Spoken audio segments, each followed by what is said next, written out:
Yeah.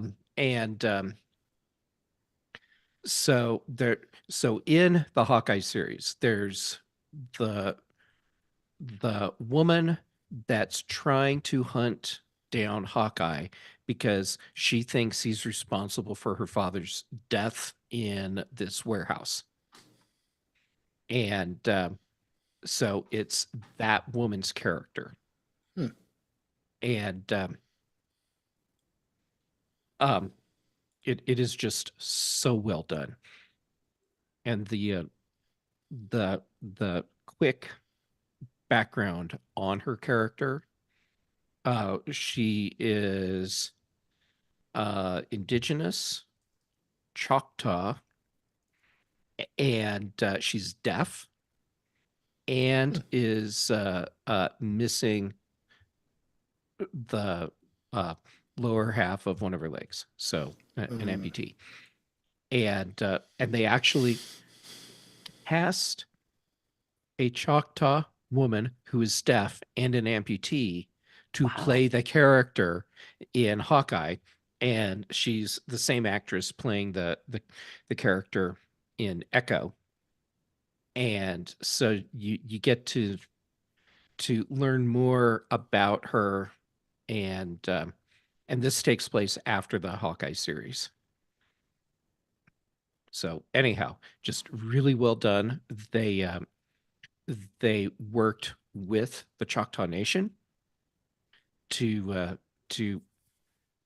portray everything um, accurately, well, as accurately as possible as you can in a superhero movie, but also respectfully, and and the number of actors that are in the series that are Native Americans Mhm. is super high, which is great because if you're doing a show where these are the people, why not use the people that can accurately portray the characters, especially when you're talking about people that are underrepresented. Hmm. So anyhow, it's just like from beginning to end, the series just drew me in, and I really enjoyed the story. And they did a great job of using the beginning of the first episode to give you enough of the backstory from Hawkeye so that you don't have to go watch Hawkeye if you don't want to, but you should because it's really Who good. would not want to? The Hawkeye Mhm. series is so good. Yeah. Oh, that's great. Add that to my list. What is going on with Mastodon saying I have over 500 characters? I don't. Oh my gosh. Yeah, I'm not gonna worry about it.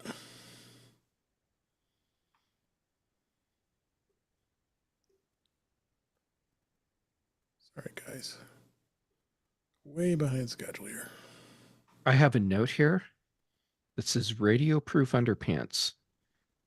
Oh, I remember now.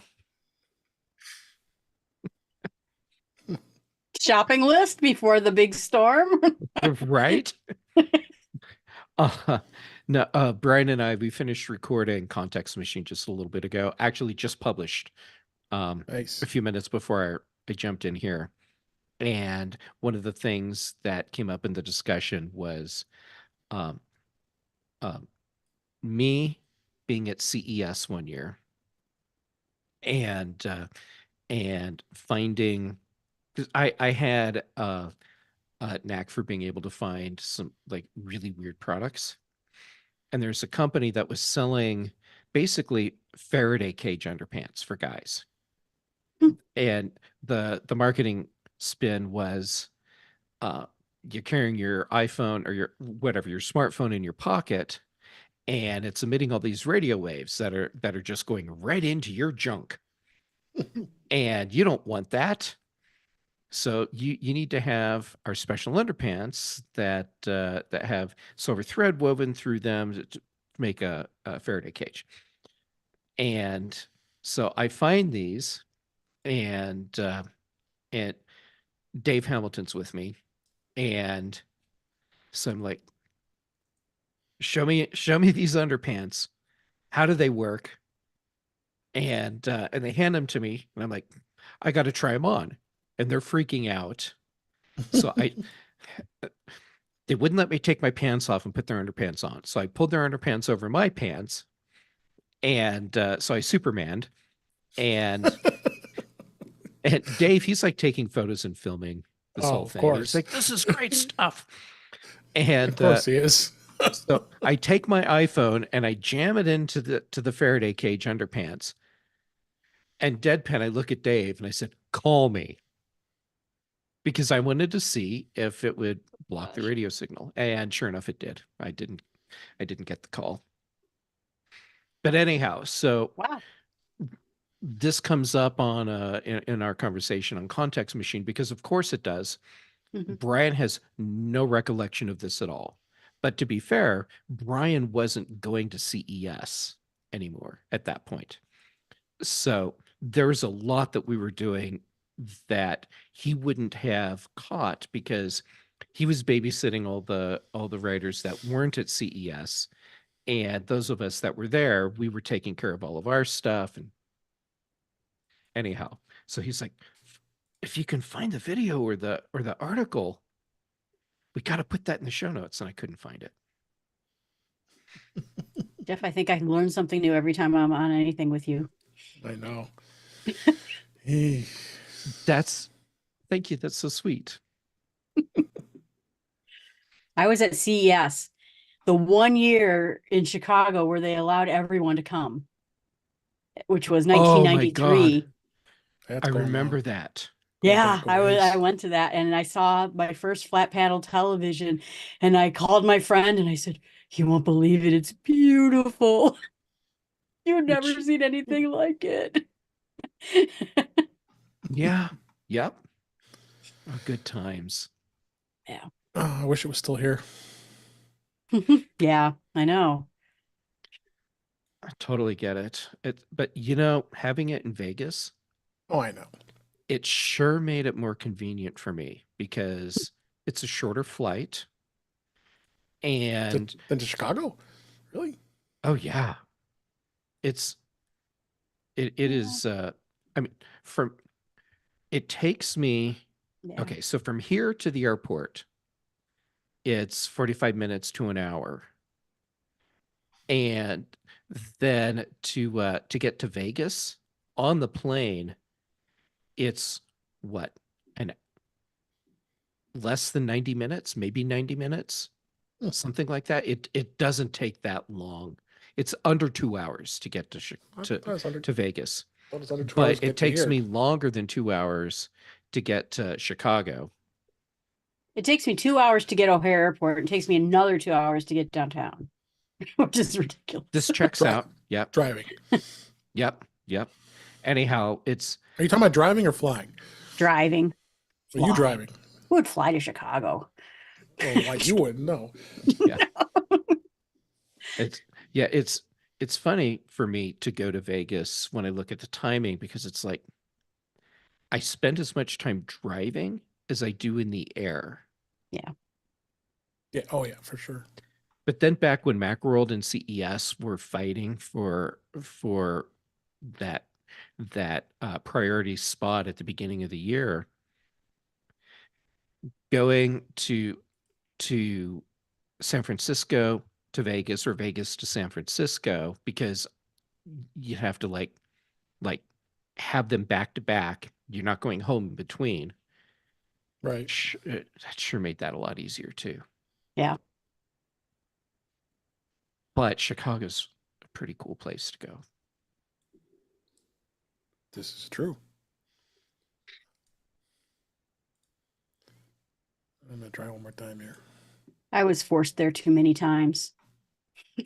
So I don't go back ever. To Chicago? Yeah, my grandma lived there. And Ah. so every 3-day weekend, every pretend holiday, boom, off I was to Chicago. Yeah, and So. Chicago's always been a a business trip place for me, like Vegas. I've never Yeah. gone to Vegas for fun, and I have many times. yeah, and you have a great time. Now, I have a great time when I go to Vegas, but it's a different kind of great time. And because of the experiences that I've had, it's difficult for me to look at Vegas as a place that I would want to go for fun. Well, I get why that's a thing for people. It's Well, a business place for me. I can tell you that I was still on the text squad for ZES, and boy, they were having a lot of fun. I was very jealous. I wanted to be there so bad. Oh, yeah. I'll have to share. I'll have to share after dark here. It was good. Oh, I imagine. Right, I there's an hope After Dark someone podcast. channeled their Well, inner that's me right. at some point. They did. You were mentioned at least once. So at All right. least I was there in spirit. You were. I was too. Everybody was missing me. Excellent. All right, let's go ahead and get started. Thank you for your patience. This is episode 288. We start audio hijack. That looks good. All right, here we go. In 5, 4, 3, 2. Welcome to episode 288 of In Touch with iOS, the show that talks about iPhone, iPad, Apple Watch, Apple TV, and related technologies. I'm your host, Dave Ginsburg, and Jill McKinley is back on the show. How you doing, Jill? I'm doing great. It's great to be here. Yeah, always great having you. And also great having him as well, Jeff Gamet. How you doing, Jeff? I'm doing well, and it's always a happy, fun surprise when I show up and Jill's here. Oh, And yes, exactly. And Ben unfortunately couldn't make it this week, but we'll be thinking about him in spirit. So, because we do have a lot to talk about, including CES, a little bit of CES anyway, because it's about to end tomorrow. But for us podcasters and press, it ended today, basically, or probably yesterday, because most of the work is done from Sunday through Tuesday at the very least, but Wednesday it's usually got stuff as well. So we'll have that, and we'll have lots of other things to talk about in the topics, including Vision Pro, which we'll talk about just one minute here. Let's go right to the topics. Like I said last week, our format's changing a little bit. We're going to do topics, and then we'll bring up the news towards the end of the show here. So this week, beta iOS 17.3 beta 3 was released this week. They skipped 2 because it had a bug. So Whoops. yeah, whoops. So they moved right to beta 3. And there really hasn't been much else activity on this. They've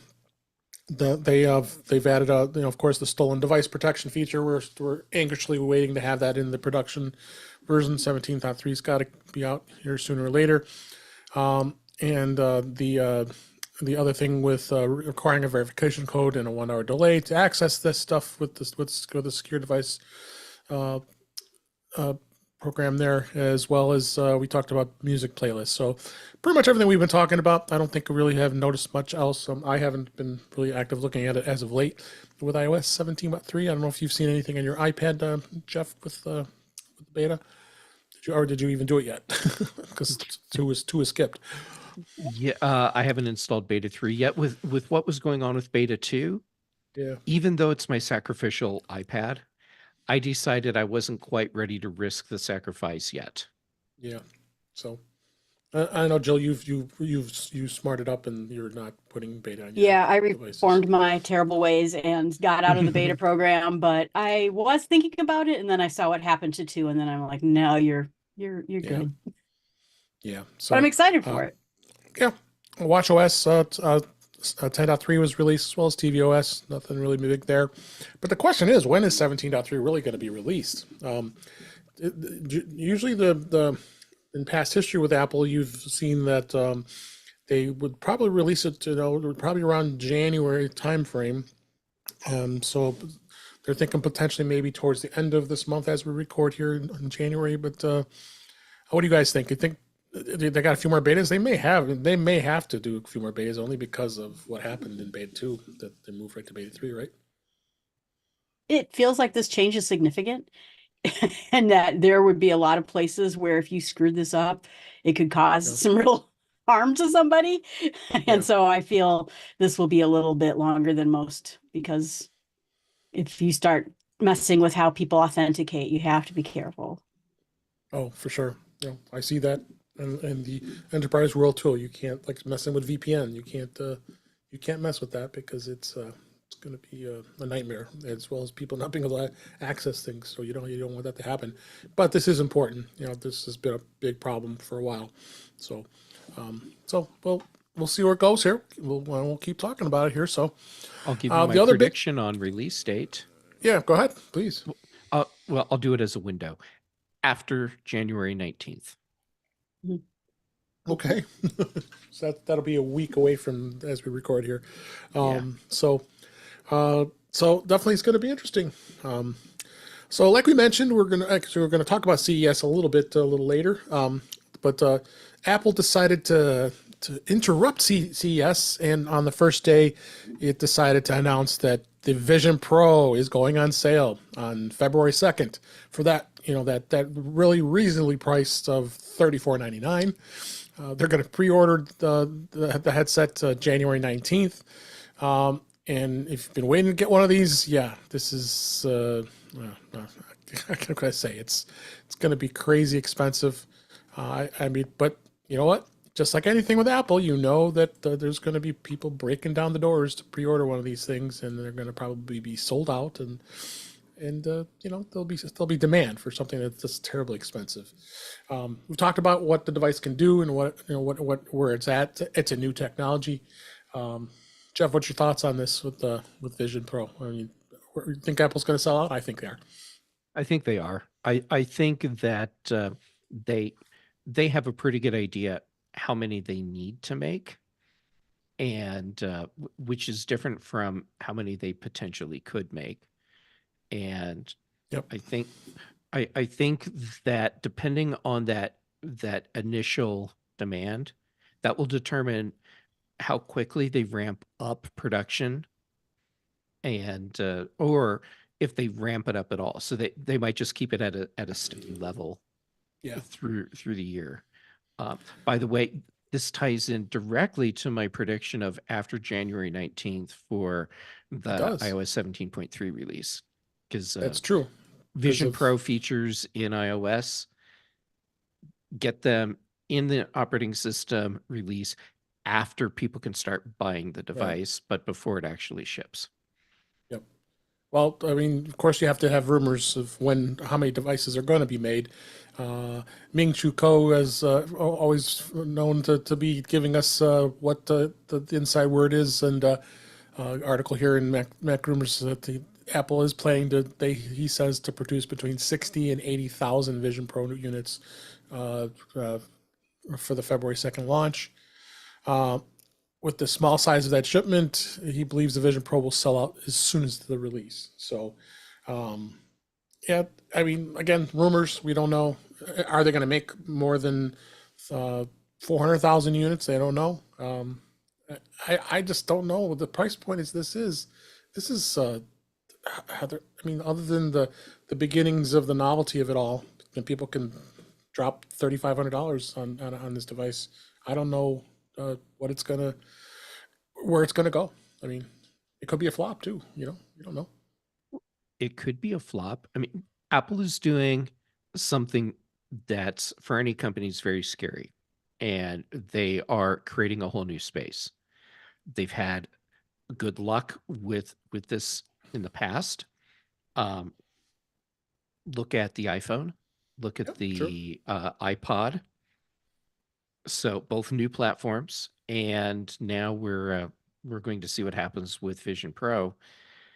Yeah, it costs a lot of money, but at the same time, for what it is and where we are in this type of product, it's probably priced appropriately, even though it's more money than most people are going to want to spend, which is Yeah. okay because now it also limits how many people will try and buy one. Mhm. And so 400,000, 500,000 units for the year, that's probably plenty to make because of who's going to be able to get one. I would love to Yeah. get one, Oh, but me too, but but I not can't my afford to budget. do that. Yeah, and I'd have to get prescription lenses for it. I do have a couple people, friends that I know. Mhm. Wow, I have a couple friends that I know are either buying on launch day or Mhm. are like they're this close. For those of Wow. you listening, within an inch of committing to buying on launch day. I Yeah, almost yeah, wonder if they're going to create this very expensive thing and have all the people who are very excited about it, have a lot of money, don't care about it as much, and then immediately turn around and start kicking off number two. A lower price point, now that we've learned this and we've seen what people will do with it, now let's yeah. go for the next version. Instead of producing a lot of these, it's almost like a weird beta test. Maybe in my mind, that's how I imagine it. Well, Jill, you just hit exactly what Apple's MO is for new products. They start at the high end, and Mhm. then they have a point that they consider their saturation point. Then they bring out a model that might not have as many features. It's designed so it can cost less. Yeah. Then they saturate for whatever their saturation point is for that space, and they keep working down. And you can see that with for more recent products, iPhone, iPad, Mm. iPod, they HomePod. They they Yep. just that's what they do. So yeah, I think you can change that from saying I think to this is, and your statement is still totally solid. Yeah. But I'm looking at those next ones though. I mean, I'm, depending on what they cost. I'm excited. I have a Oculus and I have the glasses inside. I love that thing, and I'm excited to see what this could do more for the productivity side than the gaming side. Yeah. Well, yeah, let's touch upon it. Like you touched upon the glasses. You are going to have to spend an extra $99 if you want readers. So for those who don't have glasses but need readers to view, you cannot use your own glasses. They will not work. And then if you get prescription lenses, it's going to cost you $149. The inserts are only going to be available to be purchased online, so you won't expect to wander in an Apple store to pick those up. And you got to get a prescription as well, so that's definitely going to be interesting to see where that goes. The base storage is going to be 256 gigabytes. So that's going to be something that's going to give just basic storage. I mean, it's got 16 gigs of RAM, and likely you're going to probably get up to 1 terabyte of storage availability. But I can imagine how much more that's going to cost if you A lot. if you uh, if you add that, because we know Apple's track record in adding extra storage on Macs. So why would it change with the Vision Pro here? So this is a big product line. This is probably the biggest thing they've probably announced since what 2014, and how convenient they announced it just as a press release during CES kickoff, just to get the attention, right, and take the attention away from CES a little bit. Uh, so Hmm. definitely going to be a bigger app store. The arcade's going to have about 250 games that are going to be available. So gaming is going to be relatively popular with this. With the ability of being able to capture spatial photos is going to be big, and videos. It's going to be life-size scale through Vision Pro. Panoramas will be able to wrap around you. So I'm excited to see this in the wild now and be able to see where this is, because nobody's ever hasn't, other than internal, hasn't seen this as of yet. So it's definitely going to be interesting where this goes. The Apple Store will actually have what's called a face scan to determine the actual Pro size for you. So when you go into a store, there's some information that's out there saying with some code that was actually submitted on the Mac Rooms reported this, that they've been using a head measure and fit app to help developers actually test the Vision Pro for the correct size. So the Vision Pro is going to ship with both a solo knit band and a dual loop band, which the latter has a second strap that goes over the head to give it even more distributed weight. I mean, it's going to be interesting to see how much this thing actually weighs. It looks like a pretty solid device, don't you think? What do you guys think? That's pretty solid. just from wear the visual. Oculus and it looks smaller than that. I mean, Does I it? think it might be lighter than it. So you do offload some of the weight on top of your head and with other types of bands, but and I don't think you're going to be running around. I think you're going to sit there and you're going to be throwing screens all over the place, and it might require less activity. So even if it was a little bit heavier, it's not like an Oculus where you're gaming, you're just sitting. Yeah, yeah. Um, Other interesting information: the fact of what the Vision Pro and the Mac will be able to can and cannot do. So they do say that the Mac and the Vision Pro can create a virtual desktop. So when it comes to the Mac, the keystroke feature of the Apple Vision Pro will give you something called Mac Virtual Display. It uses AirPlay 2, allows you to connect to your Mac wirelessly and then have the full headset looking at your computer through the Vision Pro. According to Apple, this allows you to resize a virtual representation of your Mac's display anywhere in the space. So yeah, they were demonstrating that. I mean, this is of all the things is going to be kind of freaky. We all use Macs here, as most of our audience does too here, and that's going to be an interesting thing to actually doing computing on a Mac using your Vision Pro as opposed to a monitor. Huh? What do you guys think on that? That's very compelling to me. Oh And, yeah, because and you spend a seriously, lot of time on your Mac that's being a writer. Yeah. yeah. I mean, I've got a 34-inch wide curved display in front of me right now. Yep.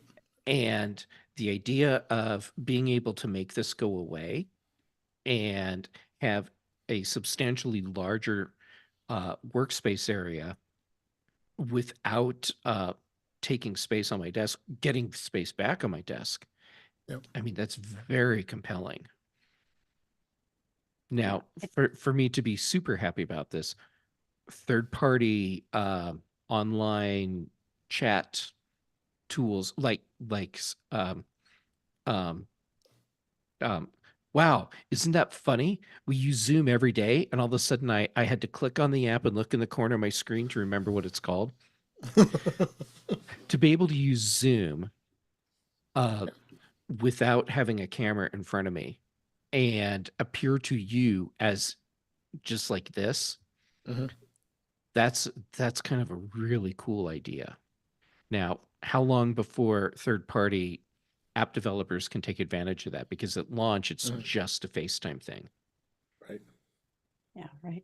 I You, imagined, I mean, multiple virtual desktops, and I read that that's not going to happen, at least right out of the box, because Mhm. I could see someone crushing their Mac by having everything running. Like I'm editing my podcast over here, and I'm watching this movie over there, and I'm writing the blog post over here, and you could easily start disintegrating everything. But Yeah. I just imagine being in a hotel room when I travel and being able, instead of being in this poor little shabby hotel room, sitting there with all my stuff and being able Yeah. to edit and do everything that I do at home with multiple monitors. I think that's great. Mm-hmm. Yeah, things like they're saying you use your the Vision OS apps alongside your Mac. With that visual virtual display enabled, you'll be able to use the Vision OS apps right alongside your virtual Mac screen. So, example, you could work on a Final Cut Pro project and then have an enormous Mac display while also viewing and interacting with separate screens displaying the Vision OS apps like photos, notes, files, and so on, which that I think is going to be pretty interesting to see how that works. So really giving you some productivity increases right there, being able to do things like that. Because you know how we do it now, we got to have a second monitor or something, or you get like you have the 34-inch curve like you have. I have a 32-inch here on my desk here, and yeah. Granted that this display is really nice and big, but you know it's moving it in positions and you know, the way the windows move on Mac and all that. It's going to be interesting. Um, Connecting Mac accessories, the Vision Pro is going to have a virtual keyboard for spatial computing sessions, but you'll also be able to wirelessly connect Mac accessories to the Vision Pro, including the Magic Keyboard and Magic Trackpad, which is, I don't know, how am I going to do like this? You're like looking at the Vision Pro and you're typing away here, right? it's Well, okay, here's how I visualize that. And oh, I see what I just did there. Okay. Anyhow, because the Vision Pro good one. has the camera so you can see your area around you, Mhm. it should at least in theory, work just as if you didn't have the Vision Pro on. So you've got all your stuff in front of you, and the cameras are letting you see your actual hands and your keyboard out wherever you have those sitting. Right. So it would, it ought to feel like that. But Yeah. if I've got stuff like wrapped around me and I need to type in multiple things and I spin all the way around in my chair, which is something you could potentially do, and I've lost my Yep. keyboard. Absolutely. Couple things that you won't probably likely be able to do is being able to arrange Mac apps in the virtual space, creating multiple virtual displays. So you won't be able to make multiple displays all at once there. And no surprise at all, you will not be able to connect this to an Intel Mac. You have to have a silicon-based Mac in order for this to work. That makes total sense. It's old architecture. Why does Apple want to support that? Right. And so there's a lot of stuff that's going to be happening here. We got a couple weeks away, and we'll follow the news and find out. We want to get. I'm sure there's going to be plenty of content creators going to be doing lots of demos. I know it. They're going to tell us all about it. So we'll like everybody else, we'll be finding more about it soon here. So it's going to be just interesting. We have to sit on the sidelines here just because of budget. But hey, it's fine with me. We can enjoy it with other people that are going to be able to. They're not going to send free copies to tech podcasters. I mean, is this how it's going? I think someone like iGSteen and MKBHD is probably no problem. But some small podcaster like me, no, I don't think so. It's disappointing because you'd think they'd know who you are and the value in getting a Vision Pro in your hands early. Yeah, you would think, but no, not me. But maybe our friends like Dave Hamilton. Who knows? Chuck Joyner might even get one. We don't know, but we'll find out. So, we'll see where it goes. That's for sure. So CES 2024. Unfortunately, I was not able to make it this year as much as I wanted to, but I lived vicariously through all of our friends, Chuck Joyner, Dave Hamilton, Allison Sheridan, Pilot Pete. All were there, and I got to kind of virtually hang out with them via text to see how things were going throughout the week. And sounds like there was some good productive stuff. I do have some of the press releases, and we'll be talking about it in future shows, like PepCom and Showstoppers. That's the media events, as well as CES Unveiled. Those all happened Sunday and Monday of this past week, and some good stuff. And there was a fair amount of announcements and such. But I've got some links and show notes of some of the things that were out there. First off, I asked you, Jeff, did either one of you get to follow anything that was announced this week? And it's something that just caught your eye? Let's start with you, Jeff. Oh wait, which one of us is starting? Jeff. Oh, okay. I wanted to make sure I didn't like walk over you, Jill. I would feel really bad if I did that. Okay, so I've been following some of what's going on. Excuse me. One of the things that really stood out to me, first, everything had AI because, of course. Yep. But products that stood out to me, there's the LG transparent television, and the Rabbit R1, which is it's a little handheld device that's like your AI assistant, and it's different from the Humane, the one that's like a Star Trek communicator on your chest. Yep. In that it does more than respond with information for you. It can actually take action for you. So, Yep. An example would be you go to you want to go to Las Vegas, and so you ask your R1 to find your flights to Vegas, and then it can go a step farther, and once it's found what you want and it's the flight that you want, then it can actually go through the booking process, and it'll know how to interact with a lot of interfaces out of the box, but it can learn other interfaces. So if there's specific services that you use that it doesn't understand how to work through the interface, it'll learn that. Um, so it's a fascinating product that I think will be relatively short-lived, because I'm pretty sure the end goal for the company is to get bought. Mm. And so they're showing up with some really cool technology and this product that goes on sale in a couple months. And the product is basically, here's our proof of concept of how cool our company and our technology is. How much do you want to pay to buy us? Yep. I'm totally speculating here, but Oh, of course. anyhow, That's so what CS is. It's future products, and rare you could see something get released right away. Did mhm. anything catch your eye, Jill? Well, first of all, that transparent TV is amazing. I just Yeah. bought a brand new LG TV and they were talking about how much the new ones are going to be brighter. And I already think mine is blindingly bright. So Yeah. I'm thinking this is too bright, but okay. You probably can turn it down. But I got into some of the other things like the camper that LG made. They made a camper that is entirely smart. And I thought, oh, I never wanted anything more. And then so there were some bird watching binoculars Oh, I Those are that, saw that. cool. yeah, I Yeah. know, that could do AI and tell you what you have. I mean, that's, I think, where I'm excited about technology is helping you do things better. I don't need a bigger TV. I don't need a Roomba that, talks to me and reads me my Audible books. I just need I'm more interested in that innovation and, you know, like the camper and the binoculars and yeah, so I'm excited about those things. Yeah. Yeah. Kind of some of the notable things we'll just talk about, kind of run through some of these here. DJI did come up with a impressive drone, and it was extremely expensive. It's a mere $42,000.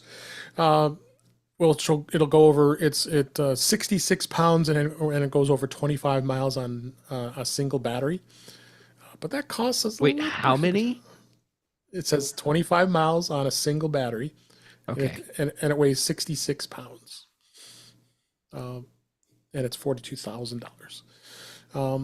So this could be aimed towards maybe delivery businesses, that kind of thing, maybe possible.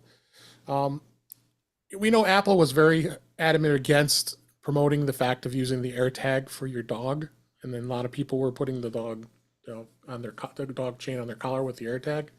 Well, you have a company here that actually is coming out with an actual a catalyst. Actually, it is. We've talked about their products on the show before. They have a dog collar that's actually a collar with the AirTag built right into it. It goes around the dog so the dog can't get to it or chew on it, and that was always the big problem because it would dangle, and then Hmm. they'd find it to want to grab it. So that was interesting to see. As they talked about a robot lawnmower that'll actually do the hard work for you. This is by a company called Alper. It's the Horizon U1, and be able to put a lawnmower out there. And I would be surprised you can access it on your iPhone and be able to control it remotely from there, and going through that. Other thing that was interesting was Govee. We know Govee makes some great lighting and home kit products. They got AI gaming lights, so they're actually it's going to have Matter support and built-in AI. So algorithms will be able to automatically translate in-game content and create lighting effects that give you that immersive feel. Maybe we need to use that for our podcast, right, Jeff? I think you need to order two right now. Yes, we got to order those. I It's a have a gaming lot of sync Gobi box. things in this house. Yeah, So I was excited to see them there. And I have their yeah, previous lights like that. And I'm excited about what Gobi brought. yep. Belkin, actually, believe it or not, we know Belkin. They make some pretty decent products, but some of their stuff is, so in some cases. But they have a new auto tracking iPhone stand. Uses MagSafe technology to actually stick to the back of the iPhone and has a 360-degree movement that tracks, and a 90-degree motorized lift to keep you in the frame. So no matter where you move, it's good for content creators. Being able to, we're all using their iPhones these days, holding on to it. We always see these TikTok videos and the camera as I'm moving up and down and going crazy. This might be an interesting see where this is when it comes to that. Samsung is going to have a line of actual game controllers. Samsung game controllers? I've never heard those two names in one sentence. Well, Uh, Samsung makes everything else in the it's world already. it's crazy. So game controls. Uh, a device that's actually going to let you be able to perform at-home health checkups. It's the Witherings Beam O, which is a single device that serves as a thermometer, electrocardiogram, oximeter, and stethoscope. It's going to be interesting to see where that goes. That's another product that I think looks really cool. I mean, it's very That Star Trek. very much so. Of course, you know Victrola. We knew that brand that got bought many years ago. Well, that was the old brand of turntables in the old days. They revitalized that brand name a number of years ago here. They have a turntable now that you'll actually be able to stream vinyl to virtually any device. You know, I've got one of those. I got a Victrola one actually. The turntable that's got it's like a case that folds up, and I bought. It does have Mhm. Bluetooth, so just having Bluetooth for who would have thought with a vinyl record and being able to play it on Bluetooth. You know, all we had to go through over the years with a turntable, plugging it into your preamp that's in your amp and to your receiver and be able to play the album. But you don't even need that anymore. Everybody is loving vinyl. Vinyl has made such a comeback. My 80s collection of remixes are about to hit mainstream again. There you go. Nice. How did I miss out on seeing the little countertop beer machine where it brews the beer for you? I just saw that. Yep. Oh yeah. I need There's this. uh so they're really going to call yeah, so yeah, so there's that's just notably some of the other things that caught my eye with CES. There was just a couple others here I'd like to hit here. Including there was a what was it? I thought there was a new HomeKit issue product here. Let me see. Where I had that link That here. new lock, there was a new lock that did a lot of HomeKit. Yeah, I think that's what it was. There, That yeah. Go ahead. Now, what I thought, I was wrong. So I'll just keep my mouth shut. No, it's okay. Uh, let me see. There's like I said, just so many different products here that was out there. So, but let's look at what the trend was. Really, what the trend is: AI, clouds, everything. That's the biggest trend, and we knew that going into this show that AI was going to be the biggest discussion of all. We talked about AI last week. If you heard our show about ChatGPT and AI, and yeah, including algorithm, machine learning, automation, all is going to be marketed for AI powered products. Uh, it's just crazy. I can't even keep up how much stuff is going to be here. As well as Jill, you were talking about you have you have the Meta Quest device. Right. The VR, AR, and XR is going to be prepping for another big year with mixed reality in the metaverse. That's going to be a crazy thing as well. And then we just talked about the transparent TVs and TVs in general. 100-inch TVs that's crazy even to think about the 100-inch TVs. I mean, I've got 98-inch TVs and where I have at work I manage. So those when we got those, that was amazing. But those are still pretty big, heavy sized TVs. But They're giant. they're getting thinner, and I smaller bought the and smaller. 48-inch because I was worried they're getting so large they're going to stop chopping off the little ones. I thought better get it before it's gone. But yeah, Yeah. a lot of things. I saw a lot of security things though that kind of Roombas that have cameras and microphones Right. and I thought, oh boy, now this everything's just going to spy on you. Your refrigerator is going to give you ads. Your washer is going to, oh gosh, it's going to be spyware everywhere. Yeah. That's just, that is not the dystopian future I was looking forward to. No. Another notable product, Sennheiser. Sennheiser has a new pair of wireless earbuds that features heart rate and body temperature sensors. They launched several new wire-free products from their headphone options. It's called the Momentum Sport earbuds, and they're fitness optimized, but they'll also feature a heart rate sensor and body temperatures sensor. can provide you real-time biometric feedback. And the data can be in the health app, of course, on an Apple device, on your iPhone.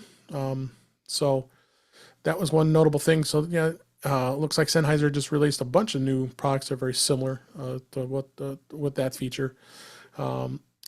They have another one called the Adaptive ANC, which is it's got more advanced tuning system, upgraded battery system, allowing the earbuds to last about 7.5 hours before needing to charge. Wow. But these are going to be also very expensive. That product is going to be around $300. It's definitely going to be interesting to see where that goes. Scosche came out with their new Qi 2 is the new thing with the charging system. I've had one of these base links. I have one of the older ones. This is the new version. It's the base link 2.0 modular charging system.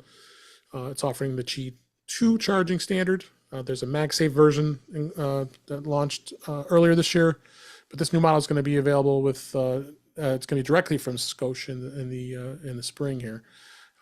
It's a multi-component charging system that has modules that you would unattach. This one looks so much slicker. The one I have just seems so old.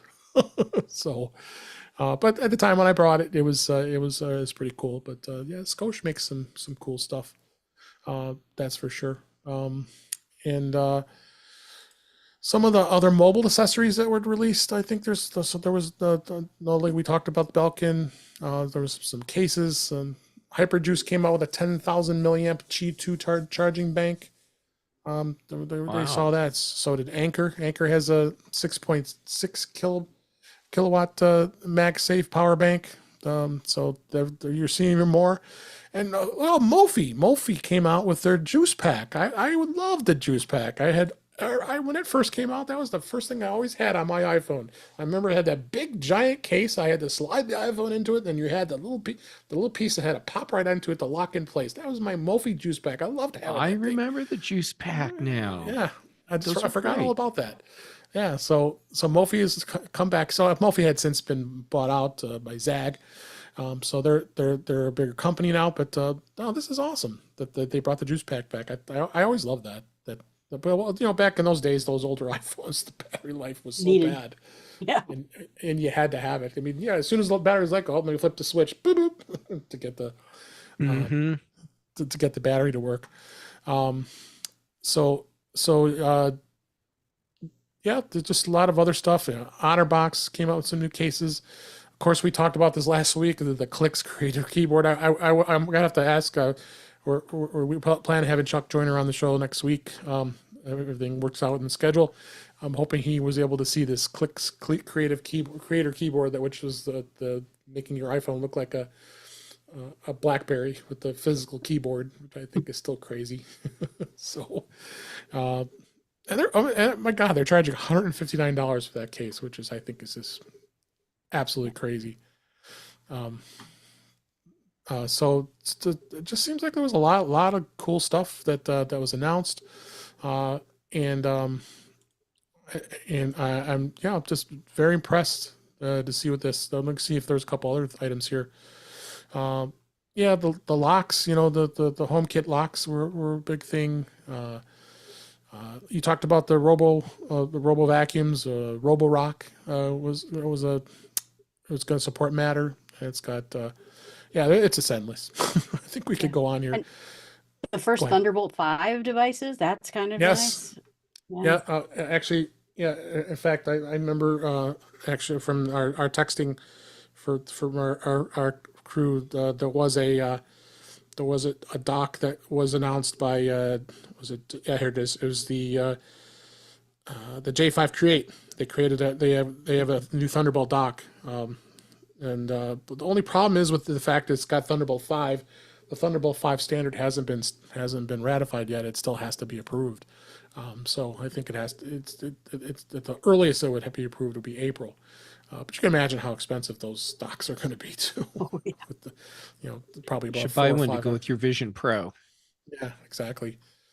Our friends at OWC, they came out with some new stuff, including the OWC Thunderbolt X8 SSDs boasting 8 NVMe 2242 modules and Yeah, you could have one up to 32 terabytes in solid state. That'll set you back, starting at $1,749. Goes along with your Vision Pro too. Yeah. Hmm. Um, The so cases on those drives, though, it's pretty cool. It looks like you're buying a giant yeah, heat sink, which I yeah, guess really you are. It yeah. just Well, has storage I bought the inside. new one. This was I think the S3. Well, I forgot the model. This one I have it on camera here. Remember I showed you this. This is the Yeah. new drive. Oh, This is their new OWC. This one is more reasonably priced. So what I'm showing is this product. It's got the I mean, this thing is solid. And I have a 2 terabyte SSD in here now. So, or no, it's 1 terabyte. 2 terabyte NVMEs are kind of expensive. Uh, yeah, this thing is super solid and it's insanely fast too. I think you can get about anywhere between 1,500 and 2,500 megabytes a second speeds. So, I mean, so the technology has really changed immensely when it comes to these drives for that. So and hooks up nicely to your iPad too, so you can do that too. So, Nice. but yeah, there's just a lot of great stuff that was out there. We could keep going, but we'll probably be about 2 hours all by itself talking about this stuff. Like I said, I'm hoping to get Chuck on the show next week and like to hear his thoughts on where the show went from him. We'll see if we get him on and be able to talk more about CES and we'll be talking more about CES probably over the next few weeks. So we could probably keep on going here. So let's go on, and I got some news stories too. There was plenty of news on top of CES and Vision Pro. The lawsuit that was out. Oh gosh, I completely forgot about this lawsuit. This is the Battery Gate settlement payments that's being sent out to iPhone users. It was back in 2020. Apple agreed to pay $500 million to settle a class action lawsuit in the U.S. that accused the company of secretly throttling some iPhones, and payouts are going to be going out this week as we record.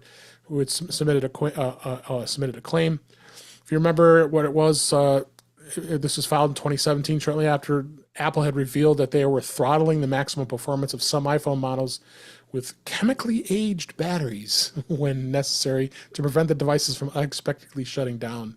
right. This happened way back in iOS 10.2.1, and initially they failed to mention the fact that the change in the updates release notes that they were very lack of transparency and letting everybody know. So I did get an email. I'm getting my whopping $29 for at least one of the phones I was able to prove I had. I mean, I had all of them, so pretty much.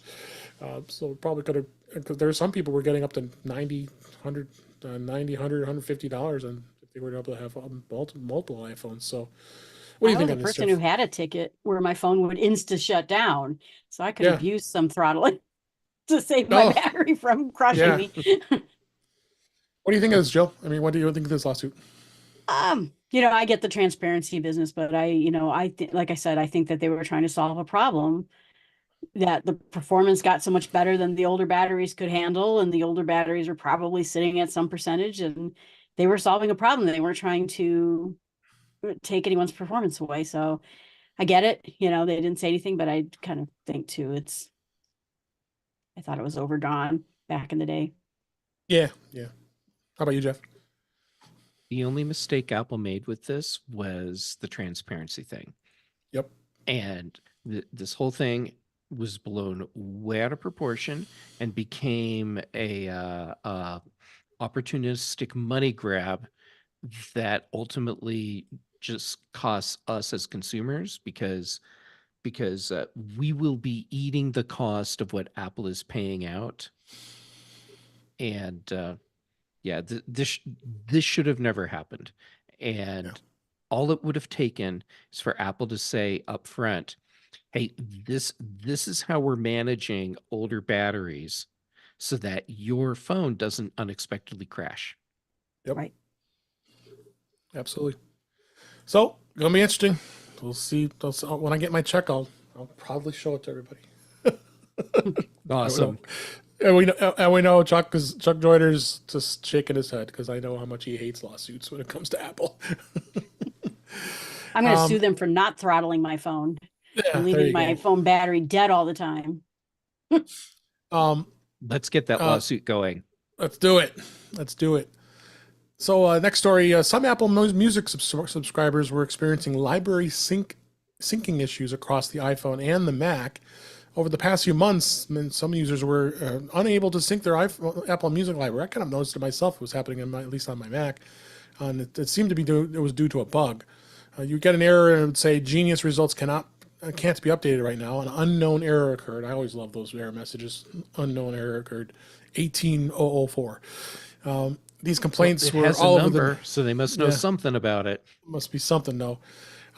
So they don't have the reasoning on the underlying cause of what the issue is, but it's not entirely clear if a fix will be required software updates. So they haven't have to fix this yet. So Apple still hasn't said anything as of yet. What do you think, Jeff? Yeah. Um, That's about it. Yeah, Apple has a bad track record here. seems it. Yeah. Yeah, I'm having this problem a lot. I have an iPad mini that I keep in my bedroom, and I was like, why isn't this music on here? Because I have some like nature sounds to listen to. Mm-hmm. Like they're all gone. Where'd they go? And I tried everything I could do to get them to sync, and then I saw your article and go, well, there we go. Yeah. Yeah. So be aware of that for those who are experiencing this issue. That's for sure. And Apple Card that got announced just after we ended the show last week, so I have to, of course, talk about it. We got a pleasant surprise for those of you who have the Apple Card savings account. We got another interest rate increase. So the APY is now at 4.35%. I know, not much, but hey, everything is good. So it just happened to be a notification. In fact, my wife had said something to me. Said, "You know what? The interest rate go up on this account instead of 4.35." I said, "Oh, it must be just an update." I wasn't thinking about it, and then this came up shortly after she said that to me. So, so this is the second increase they've done for the savings account in as many months. It went from 4.15 to 4.25, and now it's at 4.35. So there's just small increases. But again, this came out. This savings account came out in April of 2023. Kind of close to a year now, and allows you to earn some pretty good, serious amounts of interest, which is really nice. But of course, we know, as we talked about, that there's quite turmoil right now with Apple and Goldman Sachs. So they're looking to terminate the partnership with the Apple Card. So it's gonna be interesting to see where this goes. What do you think, What do you think, Jill? I think it's great. I mean, I like the Apple savings account, and Yeah. I'm debating on using it more. I really just use it for when it accumulates, but I'm starting to think I'm going to throw money into it as compared to my credit union. Yeah, that's what I've been doing. I've been transferring some credit union money in and whatever I can put in there to build up the savings. Because yeah, I'm gonna actually have to put that the minimum. I don't have minimum amounts of interest now, so guess that's gonna have to be on my taxes this year because I always had minimum amounts in the past. So it's good to see. So, what do you think, Jeff? Any thoughts? I think this is great. And I love the idea that Apple is aggressively working to add more value to I'll call it their financial service sector. Yep, for sure. And speaking of the savings account, there's another interesting article here in Mac Rumors. Here's how the Apple Card new savings rates compared to the alternatives. They put together an actual guide of APYs of some of the other popular high yield savings accounts. Doesn't say what the actual minimum balance, because the good thing about the Apple account is there is no minimum balance. You just build your savings and then you earn it no matter what. They seem pretty good, pretty much in line, and some of these are at 4.5, 4.65, up to 5 and 5.25, which is pretty gosh darn darn for a standard savings account. So we're compared to looking at. Maybe I'll have enough money in it to buy my next Mac. I don't know. There you go. We can live in hope. Compared to the big banks like Bank of America, who has 0.01, and Chase 0.01 savings. So, this is good information. So check that out in the show notes.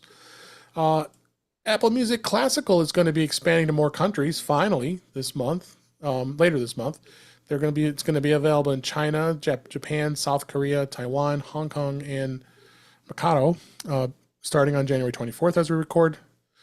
This was a post actually from Apple on X. Surprisingly, I didn't think Apple was still posting things on there.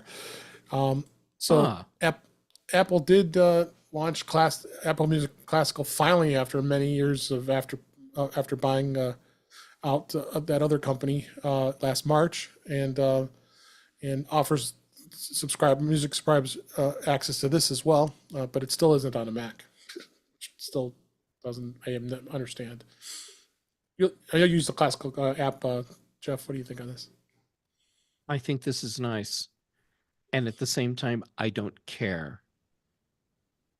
You can bring Apple Music Classical to as many countries as you want, but until Yeah, you put it on the device where I can get the highest quality audio, I don't care.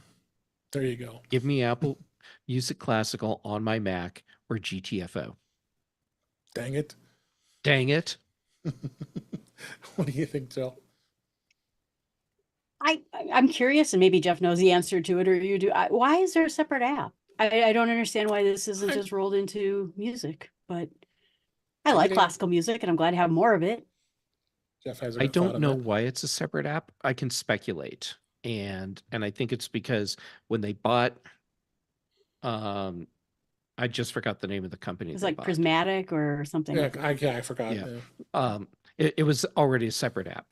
Oh, okay. And so I think it They was wanted to maintain it. probably an easier path to do this.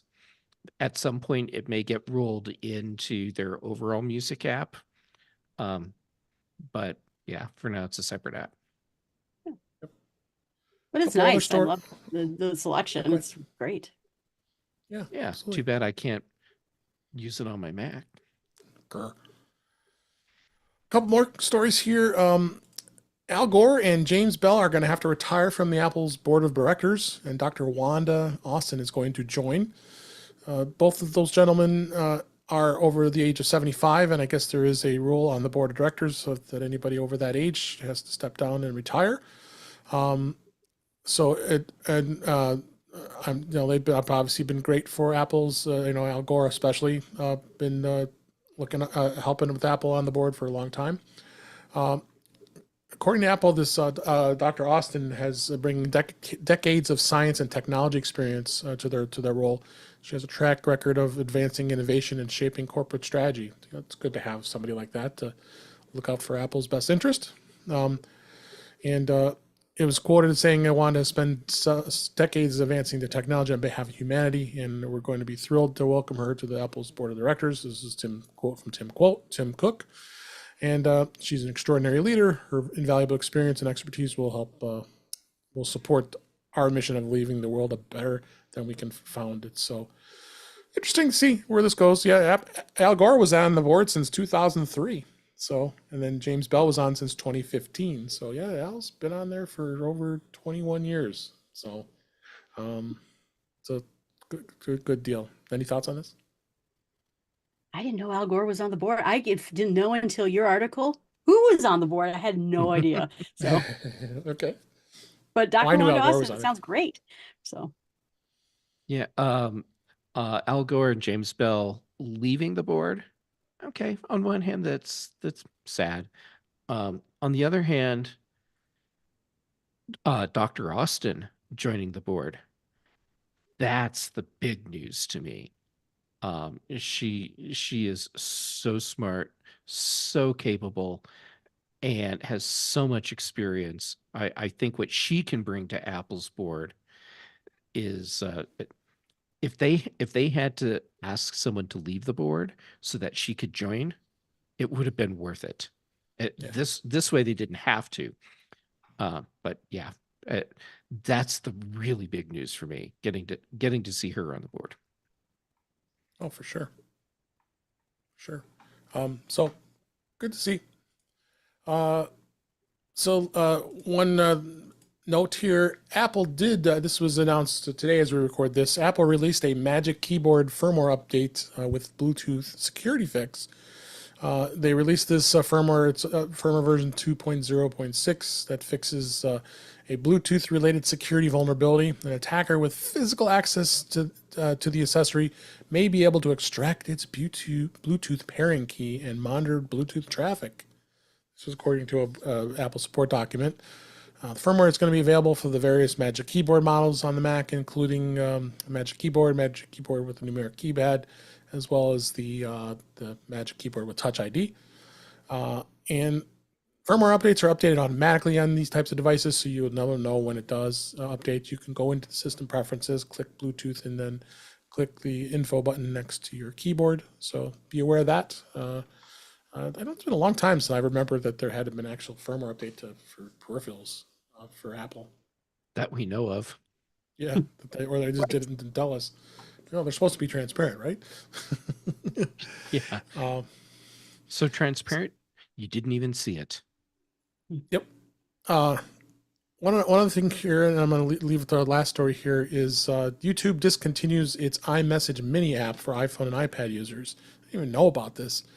Yes, the iMessage app is still iMessage App Store is still a thing, although many iOS users had no idea you can download iMessage mini apps, and YouTube was one of them that was integrated into Apple's messaging app. And now it seems like the company has decided to discontinue it.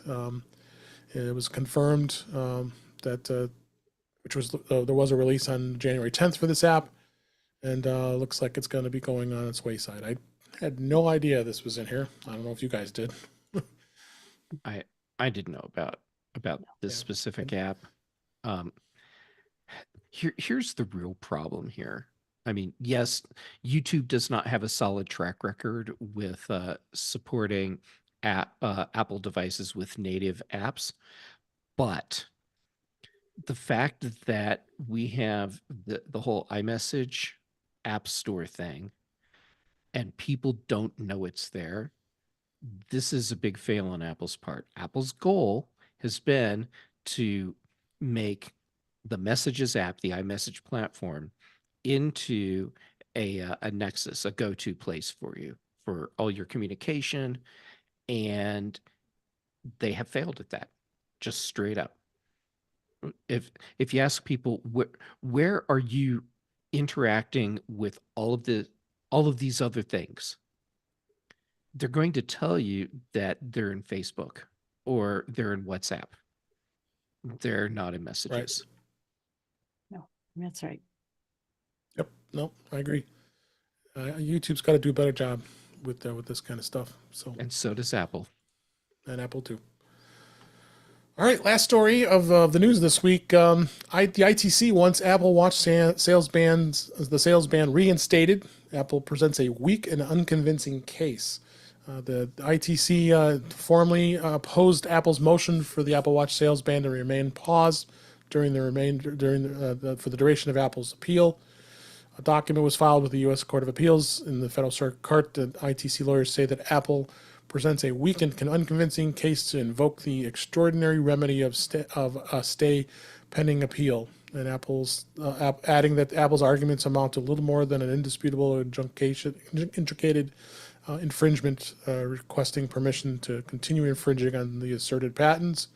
So the court's waiting for responses, and they wait for the ruling until January 15th as we record this. As we know, they stopped selling Apple Watch 9 and the Ultra 2 because it's infringing on the patent for measuring what was it, to the medical the medical. It was the pulse oximeter, wasn't it? Pulse oximeter, that's it. Yeah, from Massimo. So I mean, Apple said that they're coming out with software updates. I mean, to go around this patent. I mean, nothing's happened yet. So I certainly hope Apple's getting on, or they're going to be in the same boat where the Apple Watch is going to go off the market again. What do you think, Jeff? I think this whole thing's going to get very interesting. Yep. And I've been reading some stuff from patent law experts that is contradicting what the ITC and what Massimo are claiming. Yep. And it wouldn't surprise me if Apple has their own experts that are offering up a similar interpretation.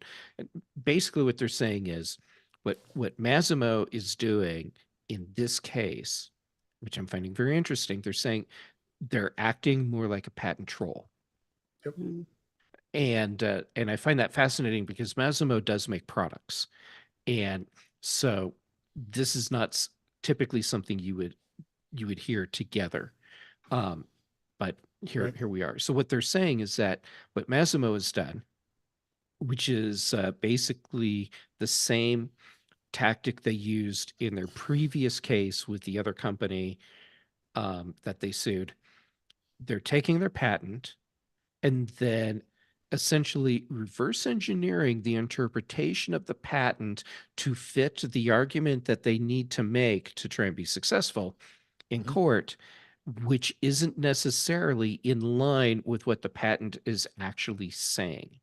Right. And so seeing these articles come up recently, now it's making more sense to me why Apple may be reticent to cut a deal with Massimo, and and if so, Apple is in a very strong position to be able to really push that argument. And Yep. by strong position, I mean regardless of how legit it may or may not be, they have basically bottomless pockets to fight with. Yep. Right. Your thoughts, Jill? Read a little bit about the case and how this involves, I think, an employee who used to work for Massimo and then moved to Apple. And it makes me think about the whole thing of how the tech industry just keeps having people move and where that line is. I saw like a lot of X or Twitter people went to Threads. Where at what point are you breaking copyright when you had experience in a area and now you brought your experience somewhere else? So I don't know, but that was the interesting part to me, was the hiring. Yeah. Well, it's going to be interesting to see where this goes. I'm definitely going to be watching. I think we all are, because if the Apple Watch goes off the market again, I'd be surprised. I think Apple's going to do something. Yeah, I'll be surprised it if they well, I will be surprised if the ITC argument stands. I think Apple will be able to get the stay, and Apple Yep. Watch can stay on the market. I mean, part of the ITC's argument is that Apple hasn't proven that they will be harmed by not being able to sell a product. Right. Okay, by blocking Apple from selling a product like the Apple Watch, something that is popular, by definition, you are harming the company because you are negatively impacting sales. Right. For sure. So it's going to be interesting. So with that, wow, we got through a whole hour here of great topics and information and news, and let's go ahead and wrap it up for this week. That's a wrap for this week. Please send your comments, questions, and suggestions to our email address, which is feedback@intouchwithios.com. You can follow us on Mastodon at InTouchWithIOS at techhangout.social. Support the show by buying me a coffee at intouchwithios.com/coffee. We would really appreciate it. Become a Patreon of the show by going to patreon.com/intouchwithios. We have 2 tiers available to support the show. We'd really appreciate it. Make sure you like, share, and subscribe when so you're notified when we're live streaming, which we had a lot of great people in the chat today. Cletus and Frank Petrie was in the chat earlier. Great to see you, Frank. It's been a long time. As well as Cletus was there, and Wither Bucket, which I believe is that's your brother Jill. He's always joining us Hi, when Jill's when you're on brother. the show. Jill's brother. He's Yep. hoping to get an Apple Pro for his birthday, or Vision Pro. Well, I We hope all it need comes a dream. true. I hope it comes true. So, but that's great to see everybody in the chat. Thank you all for being here during the live the live recording here. So that is on our YouTube channel, which is usually at 8 p.m. Eastern Time, 5 p.m. Pacific, at youtube.com/intouchwithios. We can watch the current and past live streams as well as listen to past shows. Visit In Touch with iOS magazine on Flipboard, where many of the topics we discuss are flipped into the magazine. The link is in our show notes. You can subscribe to the show in your favorite podcatcher, including Pocket Casts, Overcast, and Apple Podcasts, as many others. But better yet, go to our website, intouchwithios.com, where all the links to all the ways to listen to us are there. I am Dave Ginsburg, and you can find me on Mastodon at DaveG65 at mastodon.cloud. Jill McKinley, thank you so much for being here. What a pleasure having you as always. Where can people find you? Oh, it's great to see you. You can find me at Start With Small Steps ITWIOS.com. That's my main podcast. And I just started the third podcast in my giant Hey, small steps empire. So that's exciting. good, great. I appreciate again for being here. And Jeff Gammon, as always, a thrill of having you here. Where can people find you? Well, as always, thank you for letting me be here. I really have so much fun hanging out with you and Yes. with you, Joel. And when Ben's here Yes. with Ben. Yeah. Yeah. Okay, so where can you find me? I'm Jay Gammon on social media. Mastodon, Instagram, and Threads. That's where I'm active right now. Then for shows on Tuesdays, Chuck Joyner's Mac Voices Live. Here on Thursdays, because Dave is so gracious to let me join, In Touch with iOS. Then on the British Tech Network on Thursdays, The Big Show. Fridays, The Mac Show. And Brian Chaffin and I record the Context Machine. This week's episode went live right before we started recording this show tonight. Nice. Nice. Well, thanks again. Appreciate it. And thank you for listening. We appreciate you listening and joining us for the show. We enjoy doing it. And we'll talk again soon. Thank you so much. That went great. That was a lot of Thanks for fun. having me. It's great to see you both again. Yes. Yes. It's always a treat to get to see you, Jill. Oh, Yes. I'm going to go ahead and end the live stream because I got to. Bye, live stream. So we'll see you again soon. Bye.